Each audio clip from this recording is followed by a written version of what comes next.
বিশ্ব রাজনীতির অন্দরে এমন কিছু ঘটনা ঘটে যা প্রকাশ্যে আসলে গোটা আন্তর্জাতিক সম্পর্কের ভিত হয়তো কেঁপে ওঠে।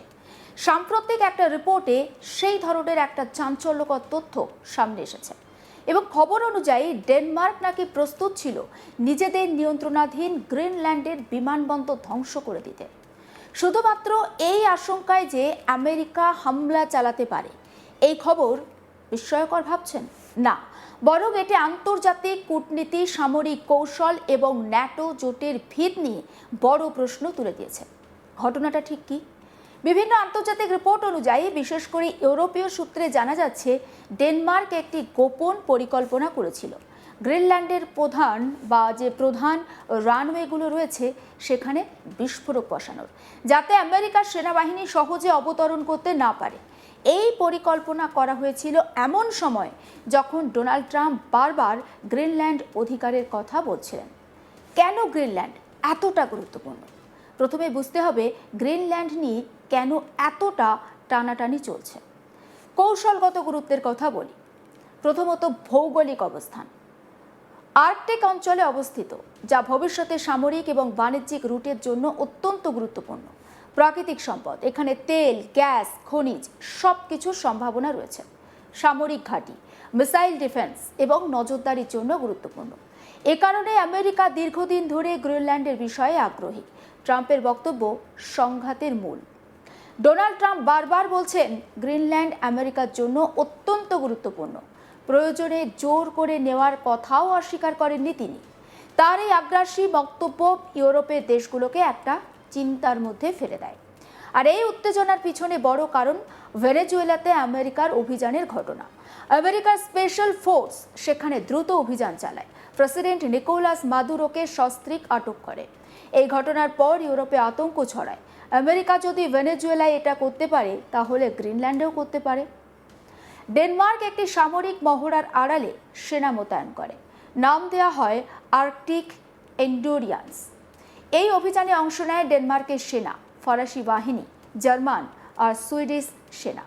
উপস্থিত ছিল যুদ্ধের জন্য প্রয়োজনীয় সরবরাহ, বিস্ফোরক, যা স্পষ্ট করে এটি শুধুমাত্র যে মহড়া ছিল তা নয়, বাস্তব যুদ্ধের একটা প্রস্তুতি ছিল। কিন্তু কেন রানওয়ে উড়িয়ে দেওয়ার এই পরিকল্পনা ছিল?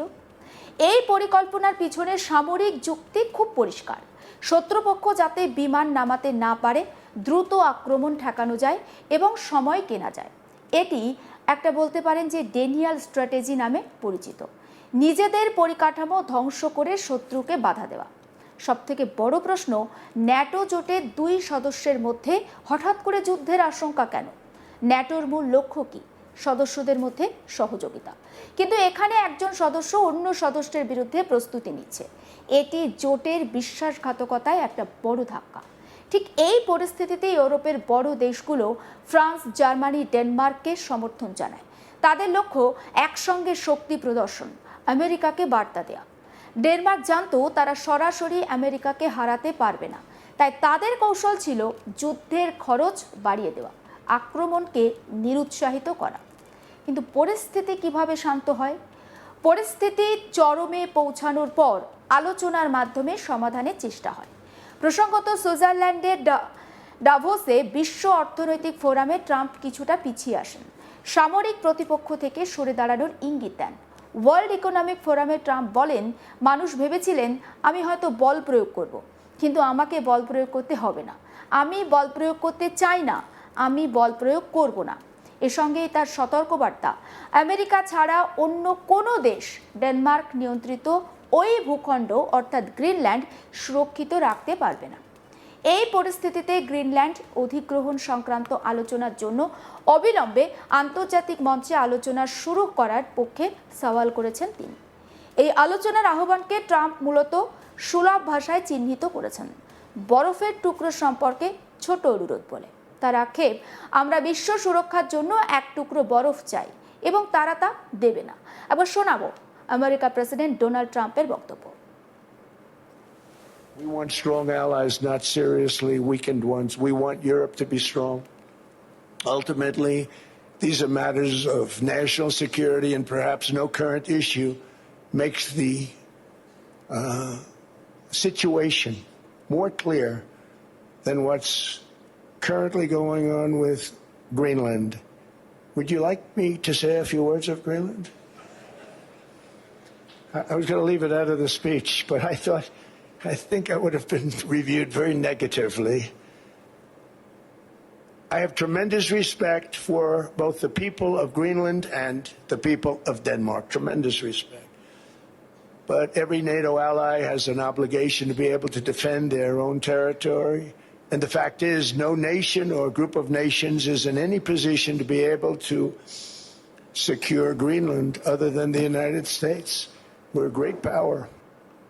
আন্তর্জাতিক রাজনীতির বড় শিক্ষা এই ঘটনা থেকে কয়েকটি গুরুত্বপূর্ণ বিষয় একেবারে সামনে চলে আসে। কি বলুন তো, মিত্র মানেই নিরাপদ নয়। ন্যাটো জোটের মধ্যেও সন্দেহ থাকতে পারে। ভূ রাজনীতি বদলাচ্ছে। আর্কটিক অঞ্চল ভবিষ্যতের একটা বড় যুদ্ধক্ষেত্র হতে পারে। সামরিক প্রস্তুতি সব সময় থাকে, প্রকাশ্যে না এলেও ভিতরে ভিতরে পরিকল্পনা চলে। সাধারণ মানুষের জন্য এর অর্থ কি? এই ধরনের সংঘাতের প্রভাব বিশ্ব অর্থনীতিতে পড়ে। জ্বালানির দাম বাড়ে, আন্তর্জাতিক সম্পর্ক খারাপ হয়, আর ভবিষ্যতের ঝুঁকি। গ্রিনল্যান্ড নিয়ে উত্তেজনা আবারও বাড়তে পারে। আর্কটিক অঞ্চল সামরিক প্রতিযোগিতার একটা কেন্দ্রবিন্দু হয়ে উঠতে পারে। ন্যাটোর ভিত আরও দুর্বল হতে পারে। গ্রিনল্যান্ডের রানওয়ে উড়িয়ে দেওয়ার যে একটা পরিকল্পনা, সেটা শুধুমাত্র একটি সামরিক কৌশল তা নয়, এটি ভয়েরও একটা প্রতিফলন। এটি কূটনৈতিক সংকটের ইঙ্গিত, এটি ভবিষ্যতের সংঘাতের পূর্বাভাস। এই ঘটনা প্রমাণ করে আজকের বিশ্বে বন্ধুত্ব, জোট সবকিছুই পরিস্থিতির ওপর নির্ভরশীল। আর সবচেয়ে বড় কথা, যুদ্ধ না হলে যুদ্ধের প্রস্তুতি সবসময় চলতেই থাকে। গ্রিনল্যান্ড এখন শান্ত, কিন্তু এই শান্তি কতদিন স্থায়ী হবে সেই প্রশ্নটা কিন্তু থেকেই যাচ্ছে। আদেও এই শান্তি বজায় থাকবে তো, নাকি নতুন করে আবারও উত্তপ্ত হবে গ্রিনল্যান্ড? এই প্রশ্নের উত্তরও দেবে ভবিষ্যৎ। তবে ডোনাল্ড ট্রাম্প তিনি স্পষ্ট ভাষায় জানিয়ে দিয়েছেন যে তিনি কোনো রকমভাবে যুদ্ধ চান না, তিনি শান্তির পক্ষে, এবং গ্রিনল্যান্ডকে একমাত্র রক্ষা করতে পারে আমেরিকা। সেটাও ডোনাল্ড ট্রাম্প স্পষ্টভাবে তার বক্তব্যে তুলে ধরেছেন। এবং তারপরে আমরা দেখছি যে পরিকল্পনা একটা তৈরি হয়েছিল, সেই পরিকল্পনাটা আস্তে আস্তে কিন্তু দমন করা গেছে বা সেখানে শান্তি ফিরে এসেছে। কিন্তু সবথেকে যেটা বড় প্রশ্ন, যে এই শান্তি কতদিন বজায় থাকবে? আদতে কি এই শান্তি বজায় থাকবে, নাকি ওপরে শান্তি দেখা যাবে, ভিতরে ভিতরে যুদ্ধের একটা পরিকল্পনা চলবে? তার উত্তরও কিন্তু দেবে সময়। আর আপডেটের জন্য আপনাকে নজর রাখতে হবে আজ তাক বাংলায়। সাবস্ক্রাইব করতে ভুলবেন না।